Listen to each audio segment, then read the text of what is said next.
I'm going to share my screen.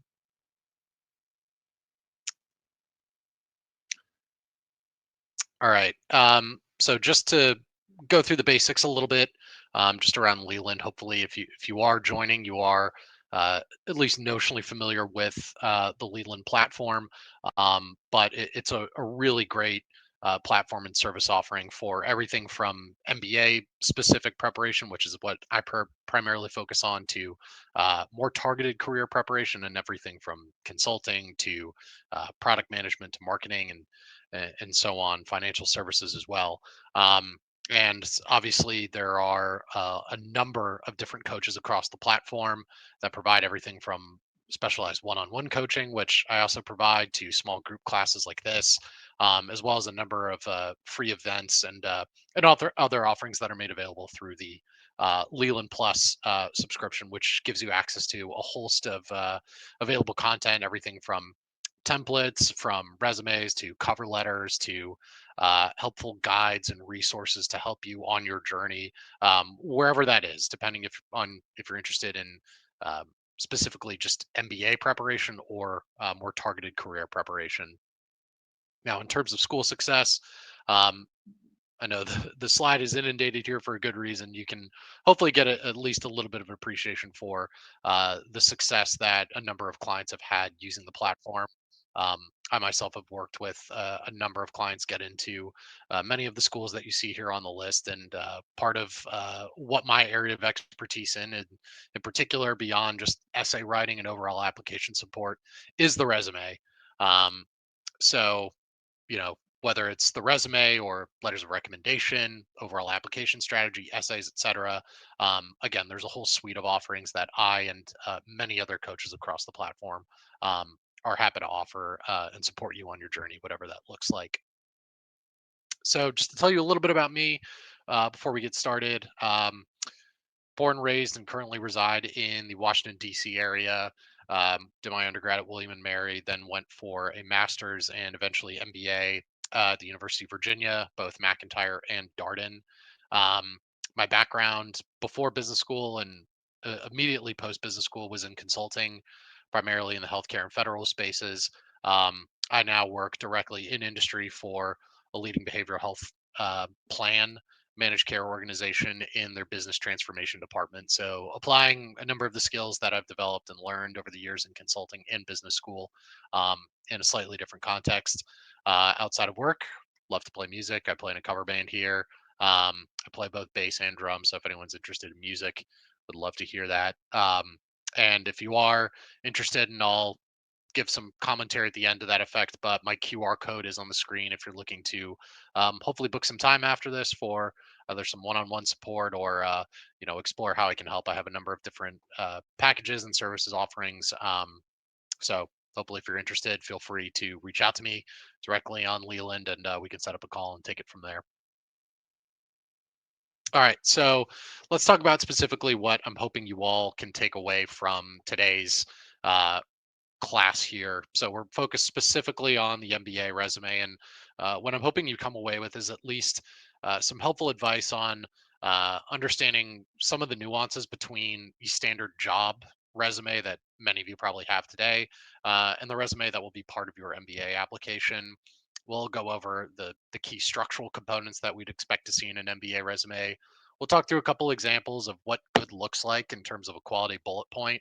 And then at the end, I'm going to bring up a sample resume that I put together that has both some strong aspects to it and some areas of weakness or some no-nos that I frequently see in a lot of resumes that will hopefully give you some guidance on, again, what good looks like when we talk about an MBA resume. So let's talk about what makes a good resume. Starting with style, again, this is pretty straightforward, but want to make sure that formatting is consistent. We're using correct grammar. For many folks coming from specific industries like finance or consulting, where there's often a tendency to lean into what I call alphabet soup, where there's just tons of acronyms throughout the page.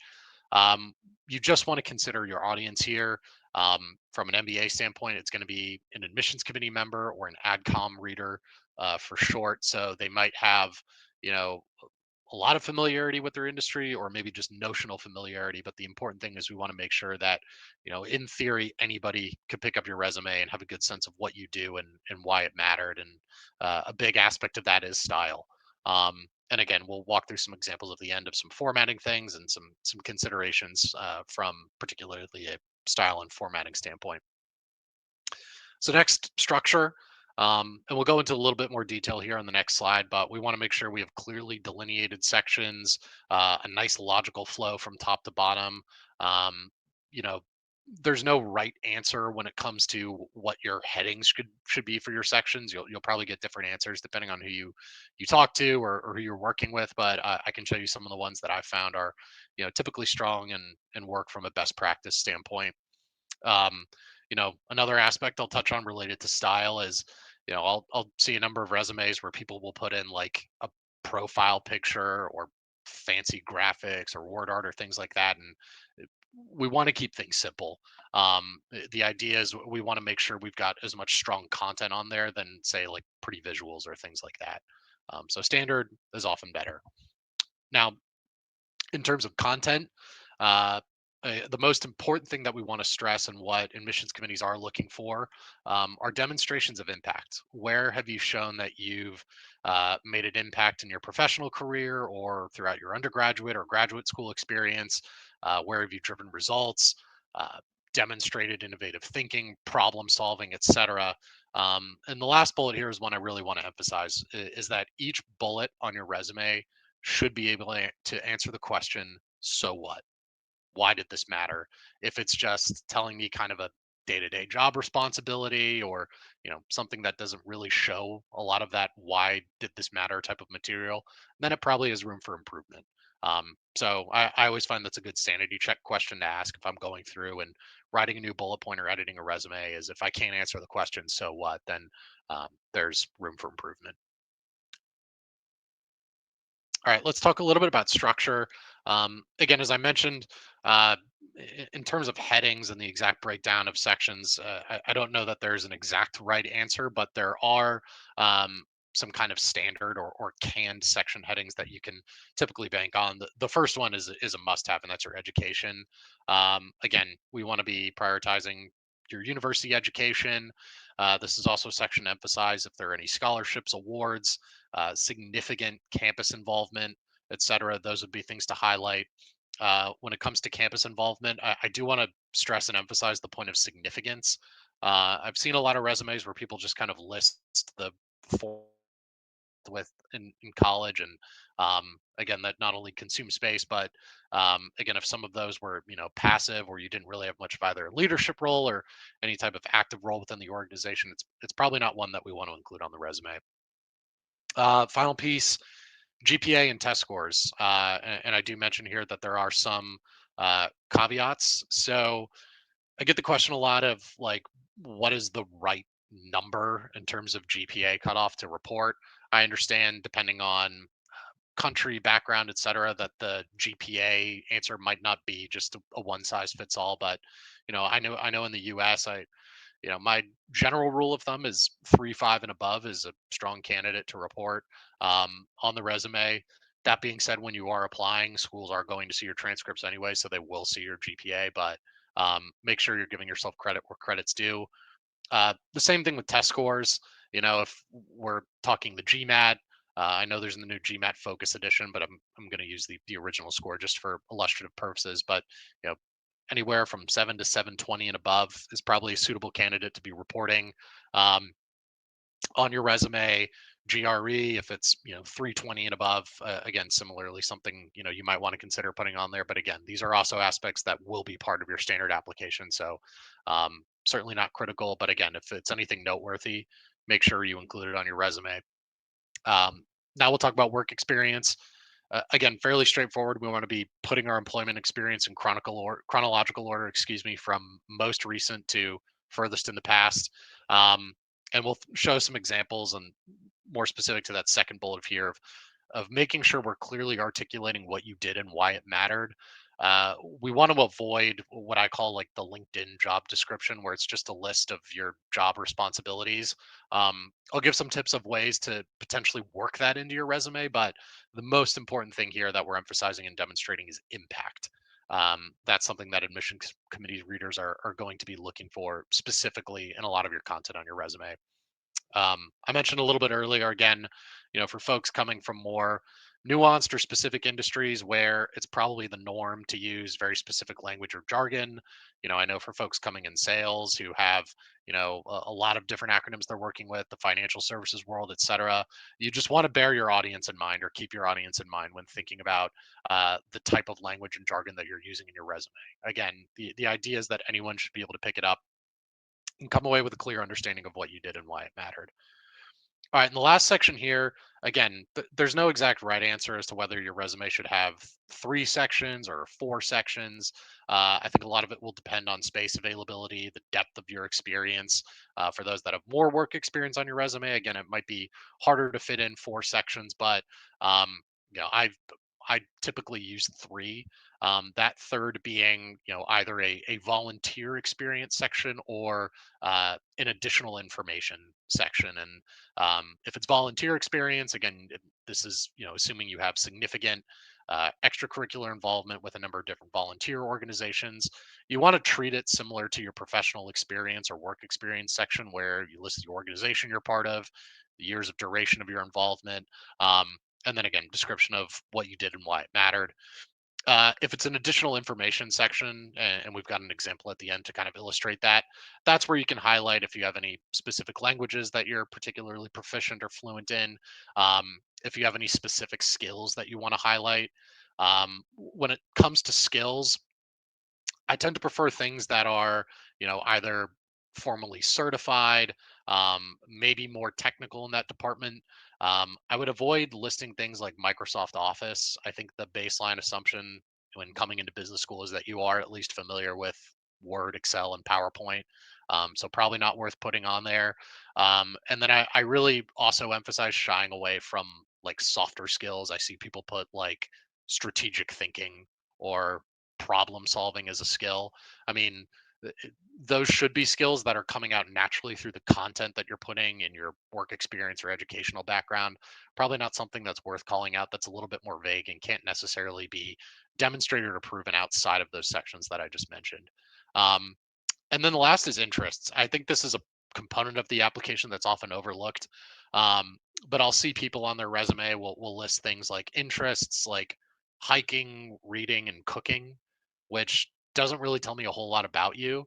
If you like hiking, where do you like to hike? If you like reading, what types of books do you like to read? Are you reading any interesting now? If you like to cook, what's your favorite recipe? Um, it may sound basic or a little bit elementary, but the reality is when admissions committees are getting hundreds, if not thousands of applications that they're sorting through and evaluating, they're trying to get as clear and comprehensive a picture of who you are as an applicant. So I find interests can really help, highlight a little bit more of your personality, your interests, and your passions, what you care about. All of those things will come into play when an admissions committee is trying to get a sense of the whole person that's applying. All right. So I wanted to pull up just a couple bullet points here to kind of illustrate what not so good and what better could look like. So, we have a couple sample bullet points here. The first, designed a tool for a client that was adopted by most of the customer base. The second, worked in a team to solve a client's cost optimization challenge, which resulted in $25 million in annual savings. Okay. So, some feedback here on these types of bullets. Let's take the first one. Designed a tool for a client. What type of tool are we talking about? What type of client are we talking about? Was this a kind of software platform? Any other type of product that we can get a little bit more specific or granular about? What type of client are we talking about? Is it a Fortune 500 company, Fortune 100 company? Is it in the healthcare industry? Is it in the tech space? Is it in financial services? Again, need a little bit more specificity. Adopted by most of the customer base. Again, I would like to see something like that quantified. Was it 70% of the customer base? Was it 90%, 60%? Anything where we can add a little bit more rigor around the detail there will help make this a stronger bullet point. And again, I'd like to see a little bit more specificity on, why this mattered. Like adoption by a customer base is great, but what need or challenge or problem was this tool solving for? Again, that gives me a little bit more of the why and so what here. Now, the second bullet point, again, we're working in a team. How big is the team? And working in a team, frankly, feels a little bit passive. Again, where we're trying to show leadership, I'd like to hear specifically what your role was in that team and a client's cost optimization challenge. Again, like to see a little bit more detail what type of challenge this was. Cost optimization can be a little vague beyond just we're trying to save money or cut costs. Again, what type of scenario, what type of problem was the client looking to solve? The $25 million in annual savings is a great quantified point, but again, we're missing some of that critical detail um, up front.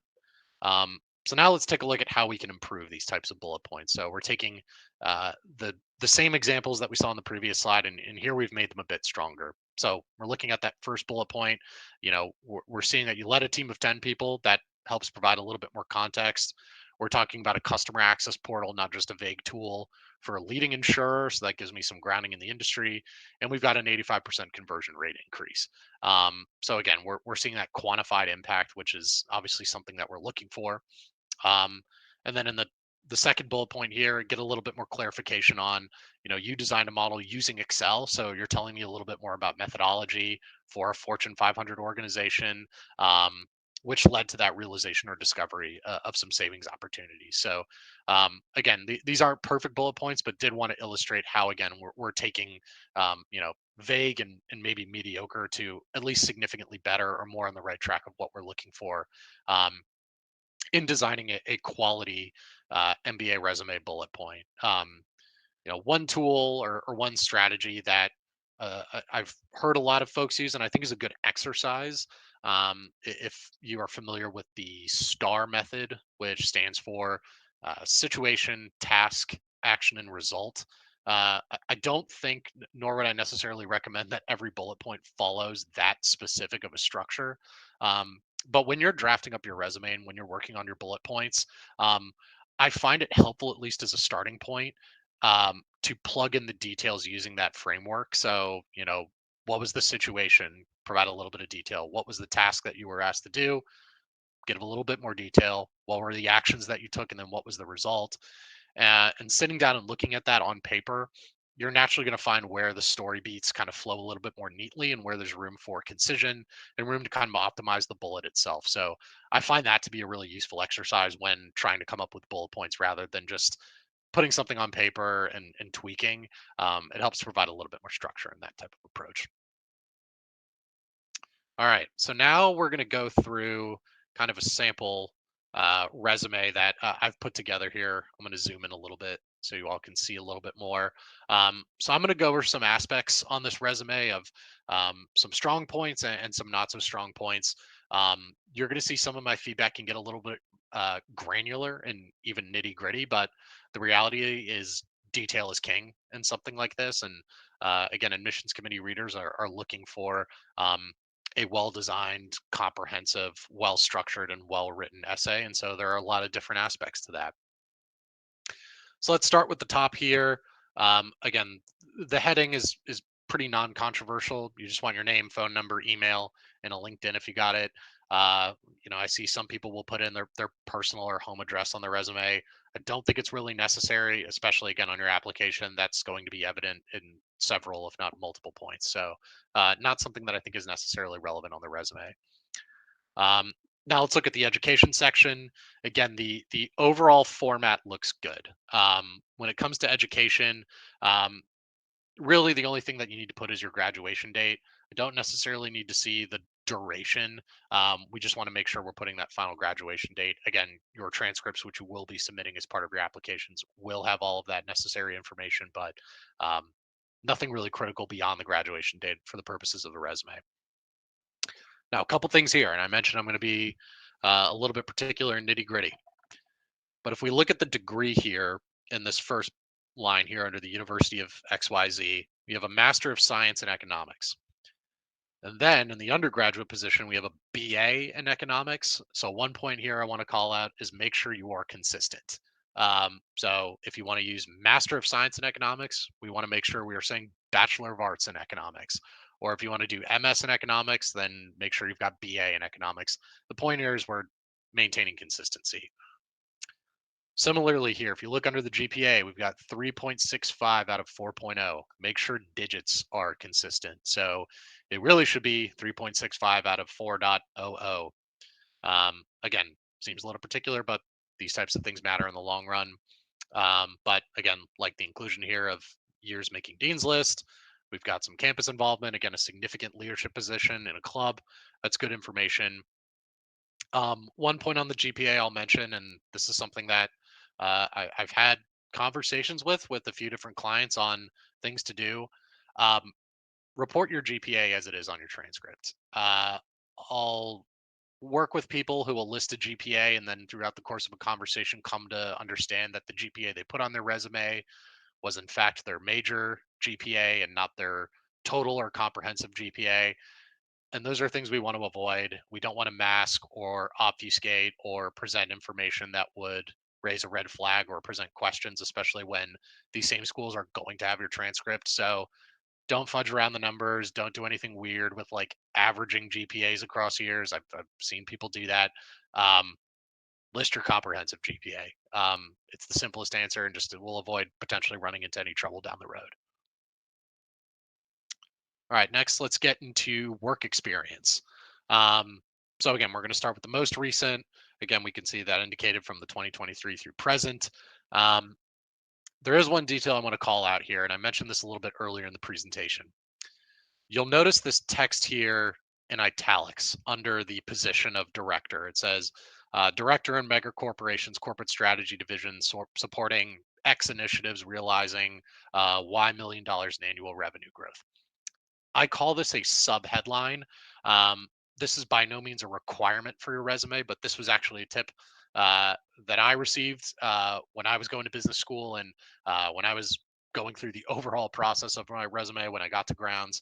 Um, and I find it's a really useful element that you can add into your resume. I think what it does well is it gives your reader a little bit more context into kind of what your general day-to-day responsibilities look like and provides some context to your role. um, I find that I mentioned a little bit earlier, a lot of bullet points I'll see in a resume kind of just read like a job description that anybody could have sort of googled, and again it doesn't really tell me about impact, and it wastes space. So I find inclusion of just a one or two line sub headline to this effect will help orient your admissions reader, particularly if you're in a specialized industry, something nuanced, maybe something that's not familiar to a larger audience. Leveraging that type of headline will give a little bit more context to your reader to say, okay, what does a director at megacorp entails? I've got a one clear line that tells me, okay, this is generally speaking what their role is, and that's going to help provide a little bit more context to the material that comes after it. So now let's look at this first bullet point here. Um, Lead staff and strategic engagements to help maintain firm competitive advantage. Just reads like buzzword bingo, as I call it, or buzzword soup. We've got strategy, competitive advantage. It's not really telling me anything significant, or we're using a bunch of words to not really say a whole lot. I would want to know, how many staff do you lead? What does strategic engagements mean? Can we be a little bit more specific? Competitive advantage. Again, how can we be a little bit more specific or granular there?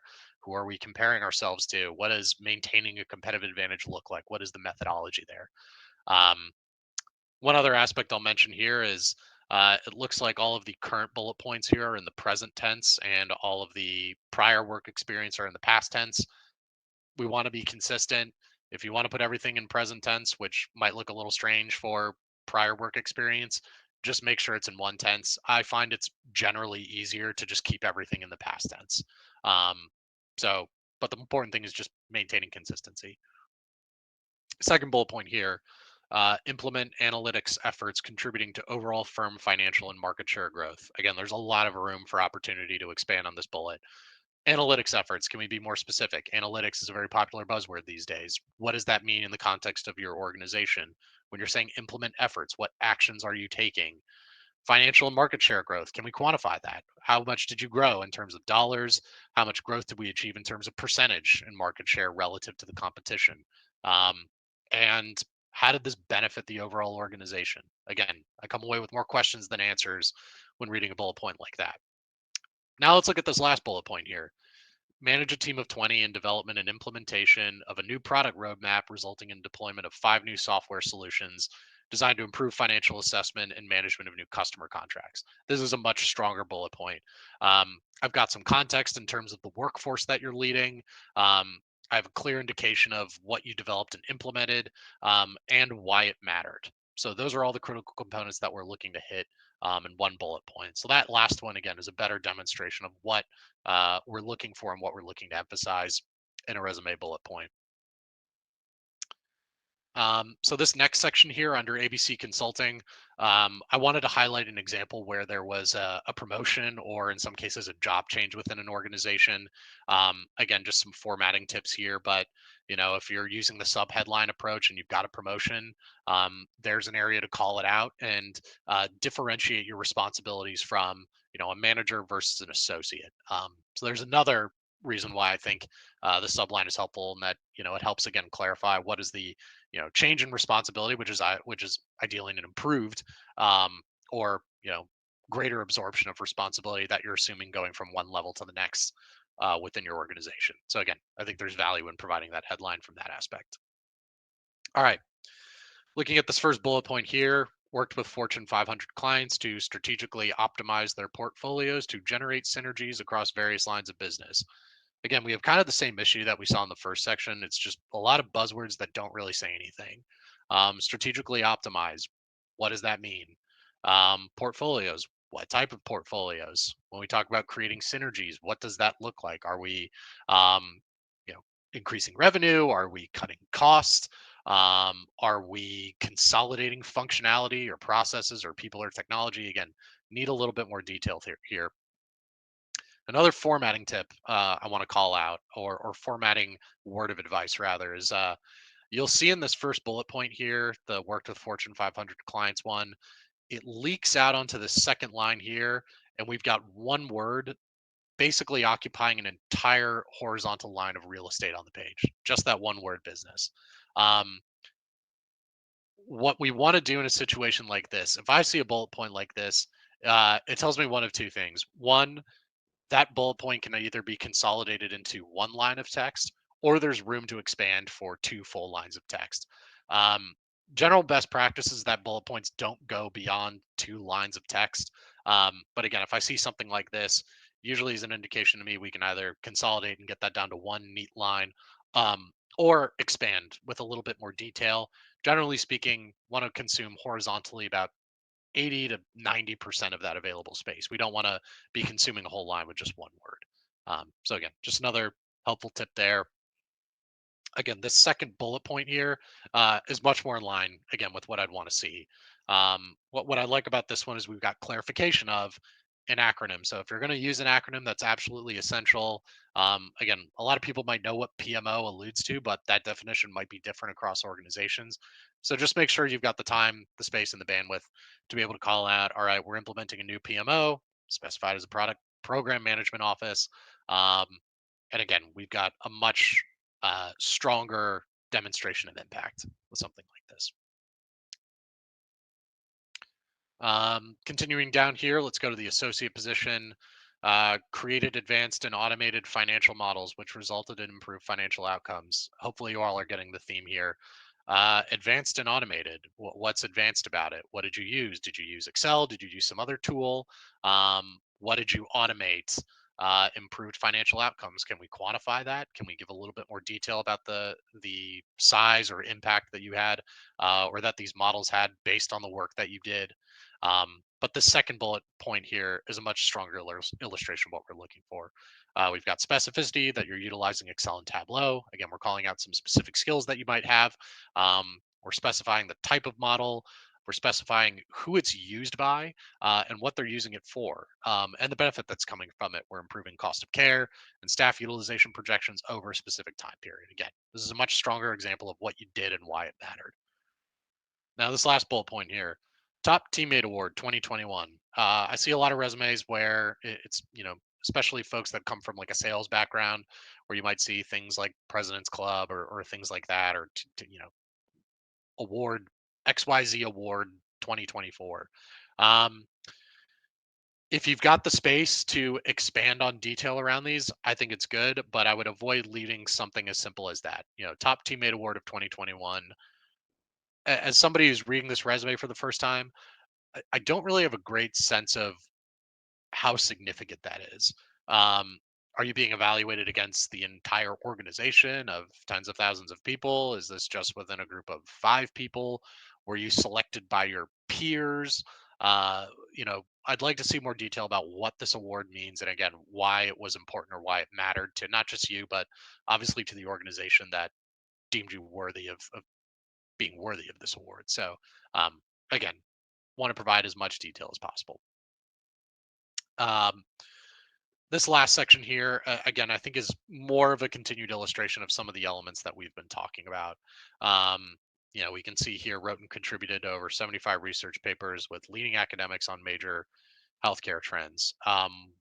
What did you contribute to those research papers?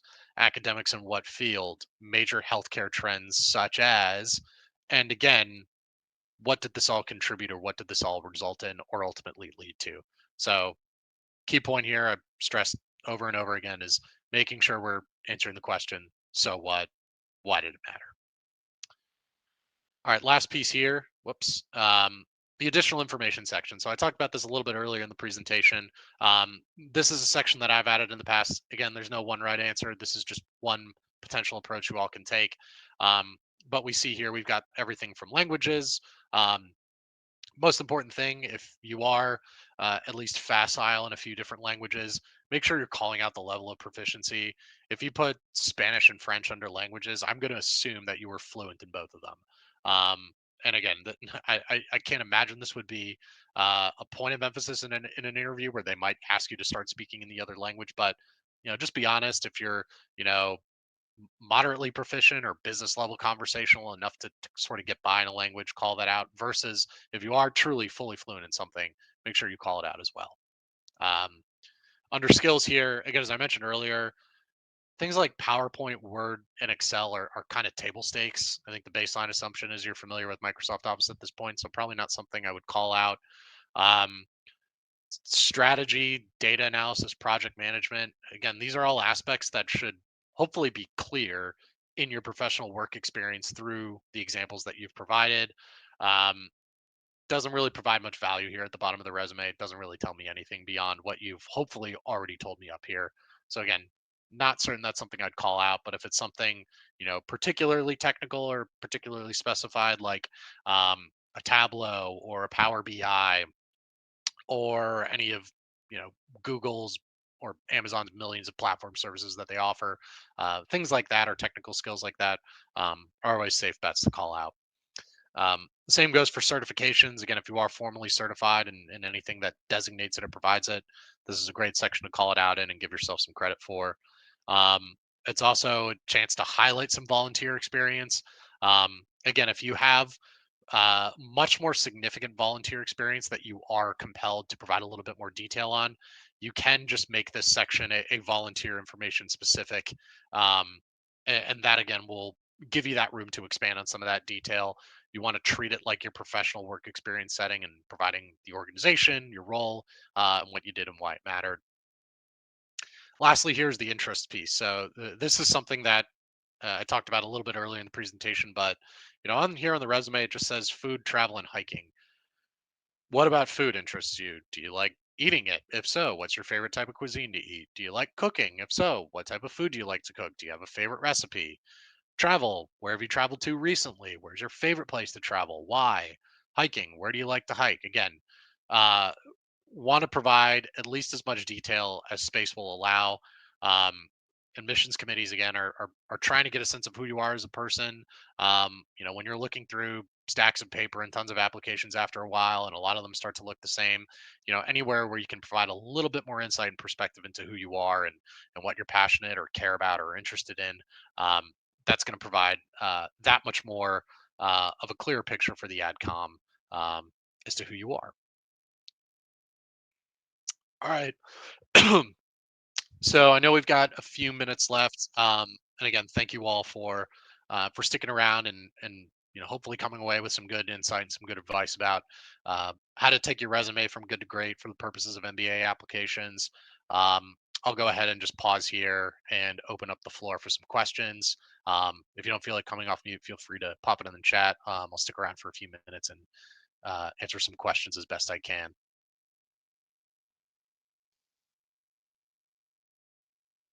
Thank you for attending.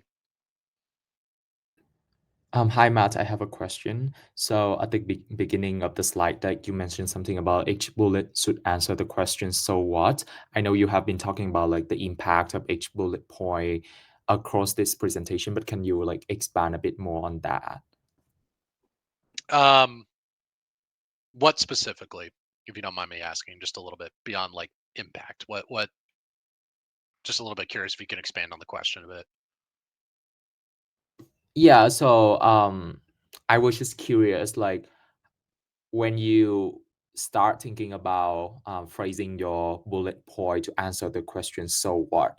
Like, how was the approach? Like, what should our mindset be besides using the star method or like any other approach? I think the so what is really kind of the critical piece. I mean, if you were to kind of take, one of your most significant achievements at work, like let's say you're working on a project right now, um, important to think about why does the work that you're doing matter? What's the importance of it? What's the value being provided from it? Um, if you just tell me like, oh, like a day-to-day responsibility is I work on lots of different projects for different clients, or let's say you work in I don't know, financial services. Like I work on lots of deals. It tells me a little bit about what you do, but it doesn't really tell me why it mattered. And at the end of the day, um, business schools are trying to find and educate the next group of leaders and business leaders more specifically.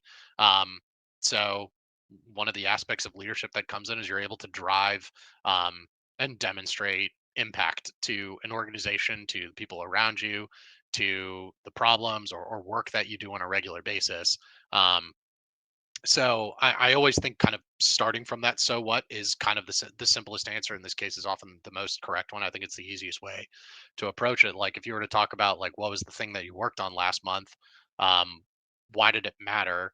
I think that's a good starting point to at least iterating on ideas of okay, what did I do as part of this project? I was responsible for leading a group to solve this type of challenge. And the point of doing that was to solve insert answer here or insert solution here, or to what end.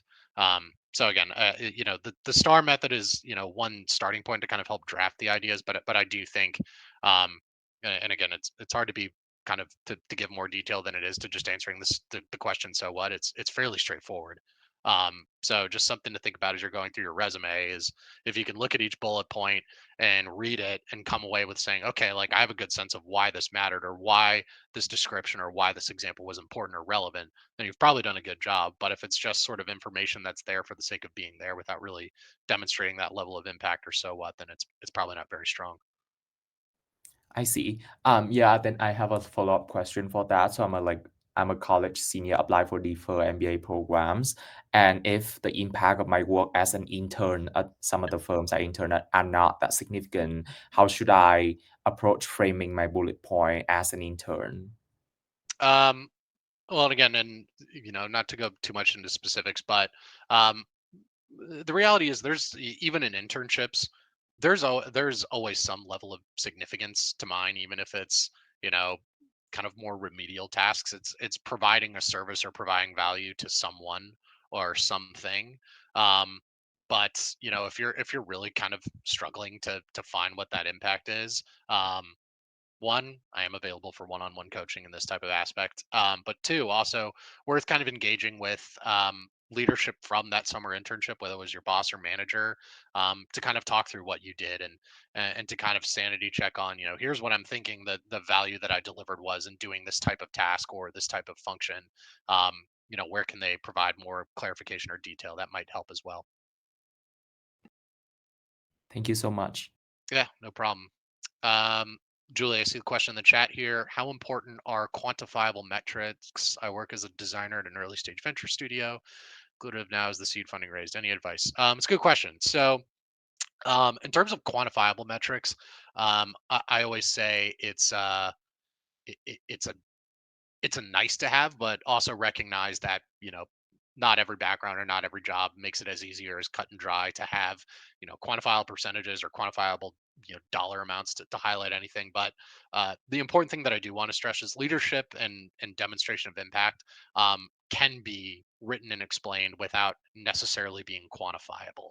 Um, Again, this comes back to this concept of value, which is like you are creating value, or helping, whether it's a process, a project, the people around you accomplish something.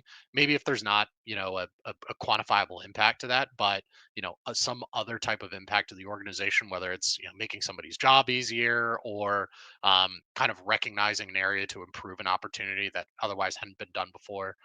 There's some ways to get around that, but the key takeaway here is it's not the end of the world if not everything is quantifiable. It's more of a nice to have. And if it is easily quantifiable, then make sure you quantify it. But if it's not 100% possible, your situation too, there are ways to highlight and demonstrate that impact without it being so specific. Um, and I apologize. I see is that Sarash has a hand raised. Yes. Hi, Matt. So thanks so much for doing the session. Yeah, Uh, I had a question on certifications. I've got two professional certifications, yeah, and I typically just include those as part of my name, right? Like I have Sarosh and then comma PMP. Is that okay, or should I just make sure that it's stuck at the bottom with certifications? It's something I'm very proud of. I had to work really hard to get it and to maintain it. So, what's yeah. your take there? Yeah, it's a good question. And so I would say for the purpose of the resume, um, I don't know that I would put it in the title and the header, but I would absolutely call it out in either an additional information section, or making sure you've got those certifications highlighted somewhere. Um, and there's going to be multiple ways to demonstrate that. So, for example, take the PMP. Absolutely something you want to call out specifically within the resume. Additionally, when you are applying, I'm 95% confident that as part of the actual applications themselves, like when you're going Mhm. into like the school's portal and you're going through the application components, there will be a section where they'll typically ask you like, do you have any like formal certifications or Right. anything like that? And you'll have to just like, and then you'll provide your certificate or whatever proof you have. So you've got multiple avenues as part of your application to make sure you call that out, and give yourself credit for the work that goes into it. And I just had a second question. I know that Yeah. there are some recommendations of, hey, if you're going to be applying to Harvard, look at this kind of, make sure that you're emphasizing these things in your resume, or, if you're applying to Stanford, do this instead. How important is it to kind of tailor these for every application, or is one like well done resume okay?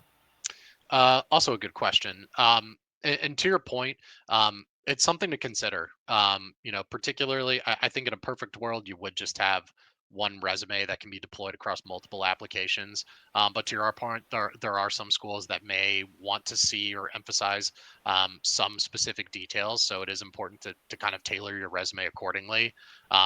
So for anyone going through the application process, like look at the guidelines for schools, and it's not just to not just to the question that you asked, which is a perfectly valid and a good one, but some schools have even more particular guidelines around like formatting, font size, Hmm. margins. So just another thing to sanity check and look at. Um, but yeah, absolutely, you'd want to tailor your resume to the application if there are specific things. Um, but also one thing to consider, that some of the aspects that schools will probably ask you to emphasize would be relevant and important for just about any other school you're applying for as well. So I would, you know, I would find it hard to believe that you would have to like completely overhaul your resume 5 different times for 5 different schools. Right. Typically if Harvard or Stanford is asking you to highlight specific things, they're probably more than suitable for just about any other school as well. Okay, great. Thank you so much. Yeah, no problem. All right, so we're over time here, but again, thank you all for joining tonight's session. Hopefully, this was helpful to you all. And again, if anyone is looking for more targeted and specific coaching, feel free to reach out to me on the Leland platform. We can set up some time and chat about how I can best help you as you all go through the MBA application process. So, thank you all. Have a great night and have a great weekend. Thank Bye you now. so much.